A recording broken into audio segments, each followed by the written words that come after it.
Everyone, তোমরা সবাই কেমন আছো? আশা করি তোমরা সবাই ভালো আছো, আমিও খুব ভালো আছি। তো যারা যারা পটল খেতে ভালোবাসো না তাদের জন্য এই রেসিপিটা। তো এইভাবে পটলের খোসাগুলো ভালো করে ছাড়িয়ে নেবে। আর পটলের যে রেসিপিটা তৈরি করবো তার জন্য একটা মশলা লাগবে। তো দেখো, এখানে আদা, কাঁচা লঙ্কা আর জিরেটা একটু বেটে নেব। আর এখানে পোস্ত আর সর্ষে, আর কালো সর্ষে সাদা সর্ষে দুটোই দিতে পারো। আমার কাছে সাদা সর্ষেটা ছিল তাই ওটাই দিয়ে দিয়েছি। তো এখানে বেটে নিয়েছি, এখানে কড়াইটা বসিয়ে দিয়েছি।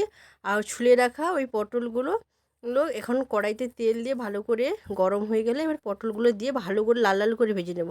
এবার তুলে রাখার পর ওই তেলে কিছুটা জিরে আর একটু পাঁচ ফোড়ন আর দিয়ে দেবো গরম মশলা, আর ওই আদা কাঁচা লঙ্কা বাটাটা আর পোস্ত বাটাটা এখন দিয়ে দেবো। দিয়ে ভালো করে কষিয়ে নেব।